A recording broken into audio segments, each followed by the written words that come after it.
નમસ્કાર, હું છું માર્ગી. આપની સાથે હેડલાઇન્સમાં જોઈએ કેટલાક મહત્વના સમાચાર. હવામાન વિભાગ દ્વારા કરવામાં આવેલી આગાહી અનુસાર આગામી 7 દિવસ રાજ્યમાં ભારે વરસાદ નોંધાશે. આજે સાબરકાંઠા, નવસારી અને વલસાડમાં અતિભારે વરસાદ થશે, જેના કારણે રેડ એલર્ટ અપાયું છે. 24મી ઓગસ્ટથી વરસાદનું જોર વધી શકે છે. આ સાથે 25મી ઓગસ્ટે અમદાવાદમાં ભારે વરસાદ થાય તેવી શક્યતા છે. ઉલ્લેખનીય છે કે મોન્સૂન ટ્રફ અને સાયક્લોનિક સર્ક્યુલેશનને કારણે રાજ્યમાં વરસાદ થશે. પંજાબના હોશિયારપુરમાં શુક્રવારે મોડી રાત્રે એલપીજી ભરેલા ટેન્કરમાં એક ભયંકર વિસ્ફોટ થયો હતો. એક ટ્રક સાથે અથડાઈને ટેન્કર પલટી જતા આગ લાગી હતી. ગેસ ફેલાતા તે ગામના ઘરો અને દુકાનો સુધી પહોંચી ગઈ હતી. આ દુર્ઘટનામાં 2 લોકોના મોત થયા છે અને 30થી વધુ લોકો દાઝી ગયા હોવાનું કહેવાય છે. સાવચેતીના ભાગરૂપે હોશિયારપુર જલંધર હાઈવે બંધ કરી દેવાયો છે. ઉત્તરાખંડના ચમોલી જિલ્લાના થરાલીમાં શુક્રવારે મોડી રાત્રે વાદળ ફાટતા ભારે તબાહી મચી છે. આ ઘટનાને કારણે અનેક ઘર, દુકાનો અને રસ્તાઓ કાટમાળમાં દટાઈ ગયા છે. દુર્ઘટનામાં એક યુવતીનું મૃત્યુ થયું છે, જ્યારે કે એક વ્યક્તિ ગુમ છે. એનડીઆરએફ અને એસડીઆરએફની ટીમ્સ રાહત અને બચાવ કાર્યમાં લાગી છે. સાવચેતીના ભાગરૂપે આજે થરાલીની તમામ શાળાઓ બંધ રાખવાનો આદેશ અપાયો છે. રાજસ્થાનના સવાઈ માધોપુરમાં ભારે વરસાદને કારણે સુરવાલ ડેમમાં એક બોટ પલટી ગઈ હતી. બોટમાં સવાર 9 લોકો ભારે પ્રવાહમાં તણાઈ ગયા હતા, જેમાંથી ગ્રામજનોની મદદથી 3 લોકોને બચાવી લેવાયા છે. બાકીના લોકો ગુમ છે. તેમની શોધખોળ માટે એસડીઆરએફ અને એનડીઆરએફની ટીમ્સ દ્વારા બચાવ કાર્ય હાથ ધરાયું છે. સાબરકાંઠા જિલ્લામાં ભારે વરસાદને કારણે નદીઓ 2 કાંઠે વહેવા લાગી છે. વડાલી, ખેડબ્રહ્મા, ઈડર અને હિંમતનગર વિસ્તારોમાં સતત વરસાદ પડ્યો છે, જ્યારે કે તલોદ અને વિજયનગર તાલુકામાં પણ વરસાદ નોંધાયો છે. નદીઓમાં પાણીની આવક વધી રહી છે, જેના કારણે નીચાણવાળા વિસ્તારોમાં ચેતવણી અપાઈ છે. અમદાવાદના અસારવામાં જાહેરમાં એક યુવકની હત્યા થઈ છે.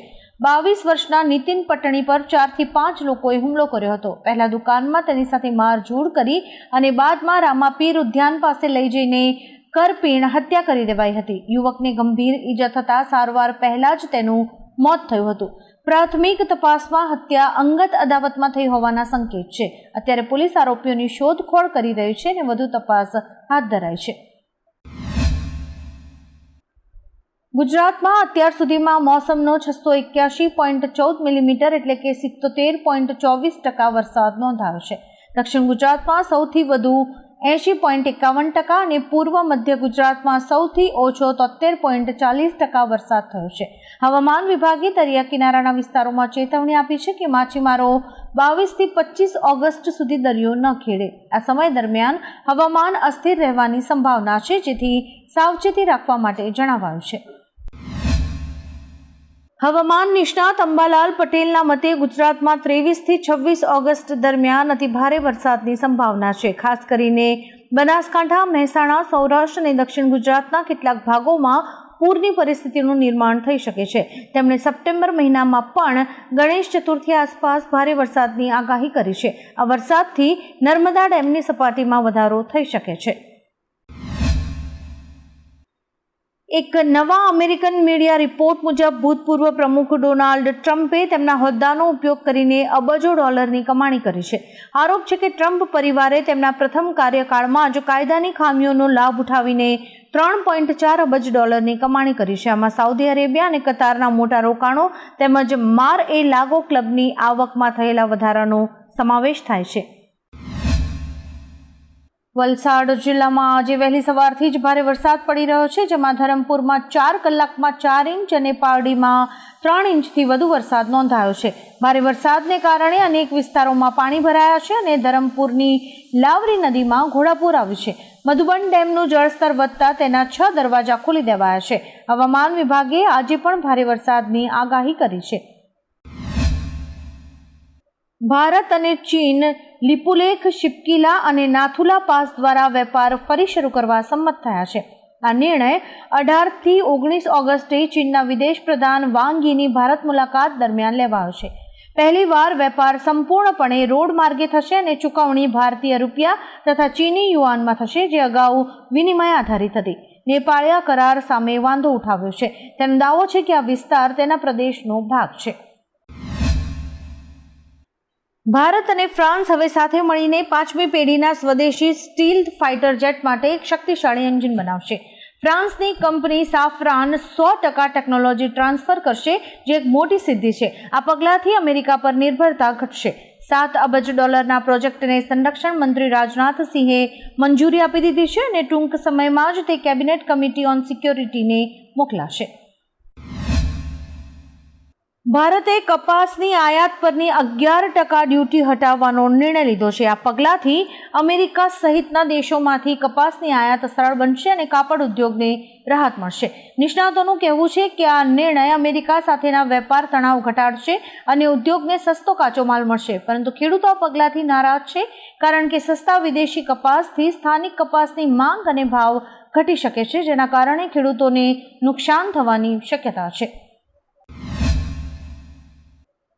અત્યારે રાજ્યમાં ચોમાસાનો બીજો રાઉન્ડ ચાલી રહ્યો છે. આજે બપોરે 12 વાગ્યા સુધીમાં રાજ્યના કુલ 108 તાલુકામાં વરસાદ વરસ્યો છે, જેમાં સૌથી વધુ વરસાદ વલસાડમાં ધરમપુર તાલુકામાં 4.13 ઇંચ નોંધાયો છે. આ સાથે પારડીમાં 3.5, જૂનાગઢમાં 2.9 અને ભેંસાણમાં 3.46 ઇંચ વરસાદ નોંધાયો છે. ભારે વરસાદને કારણે ખેડૂતોમાં આનંદની લાગણી છવાઈ છે અને ખરીફ પાકોને નવું જીવનદાન મળ્યું છે. બિહારના પટણા જિલ્લાના દનિયાવા ખાતે શનિવારે એક ભીષણ માર્ગ અકસ્માત સર્જાયો, જેમાં 8 લોકોના મોત નીપજ્યા અને 6 લોકો ગંભીર રીતે ઇજાગ્રસ્ત થયા છે. ગંગા સ્નાન કરવા જઈ રહેલા લોકોની રિક્ષાને એક પૂરપાટ ઝડપે આવતી ટ્રકે ટક્કર મારી હતી, જેના કારણે રિક્ષાનો કચ્ચર ઘાણ નીકળી ગયો હતો. પોલીસે હિટ એન્ડ રનનો ગુનો નોંધી વધુ તપાસ હાથ ધરી છે. ટ્રક ચાલક ફરાર છે.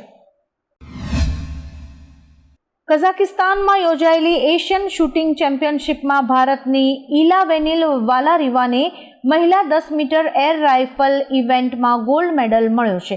તેણીએ 253.6 પોઈન્ટ સાથે એક નવો એશિયન ફાઇનલ રેકોર્ડ બનાવ્યો છે. જુનિયર મહિલા ટીમે પણ 10 મીટર એર રાઇફલમાં વિશ્વ રેકોર્ડ સાથે ગોલ્ડ જીત્યો છે. મેહુલી ઘોષ ચોથા સ્થાને છે. ભારતે અત્યાર સુધીમાં કુલ 32 મેડલ જીત્યા છે, જેમાં 17 ગોલ્ડ છે, જેનાથી ભારત મેડલ ટેલીમાં ટોચ પર છે. શક્તિ, ભક્તિ અને આસ્થાના કેન્દ્ર એવા અંબાજી ખાતે આગામી તારીખ 1 થી 7 સપ્ટેમ્બર 2025 દરમિયાન ભાદરવી પૂનમ મહામેળો 2025નું આયોજન કરાશે. જિલ્લા કલેક્ટરે અંબાજી માતા દેવસ્થાન ટ્રસ્ટના અધ્યક્ષ મિહિર પટેલના માર્ગદર્શન હેઠળ ચાલુ વર્ષે મહામેળામાં પાર્કિંગ સુવિધા માટે એક વિશેષ પહેલ કરી છે. ચાલુ વર્ષે અંબાજી આવનાર વાહનો માટે ઓનલાઈન નિઃશુલ્ક પાર્કિંગ સુવિધા ઉપલબ્ધ કરાવાશે. અમદાવાદ શહેરના પૂર્વ અને પશ્ચિમ વિસ્તારોમાં આજે બપોરે ધોધમાર વરસાદ વરસ્યો છે. અખબારનગર, કિટલી સર્કલ સહિત અનેક વિસ્તારોમાં પાણી ભરાવાની સમસ્યા સર્જાઈ છે. વરસાદને કારણે શહેરના મુખ્ય રસ્તાઓ પર પાણી ભરાઈ ગયા હતા, જેના કારણે વાહન ચાલકોને ભારે મુશ્કેલીઓનો સામનો કરવો પડી રહ્યો છે અને ટ્રાફિક પણ અસરગ્રસ્ત બન્યો છે. અમેરિકન રાષ્ટ્રપતિ ડોનાલ્ડ ટ્રમ્પે ફર્નિચરની આયાત પર ટેરિફ લાદવાનો પ્રસ્તાવ રજૂ કર્યો છે, જેનાથી ભારત સહિત અનેક દેશોને અસર થશે. ટ્રમ્પે જણાવ્યું કે આગામી 50 દિવસમાં આ અંગે તપાસ પૂર્ણ કરાશે અને ત્યારબાદ અન્ય દેશોમાંથી આવતા ફર્નિચર પર કેટલી ડ્યુટી વસૂલવી તે નક્કી કરાશે.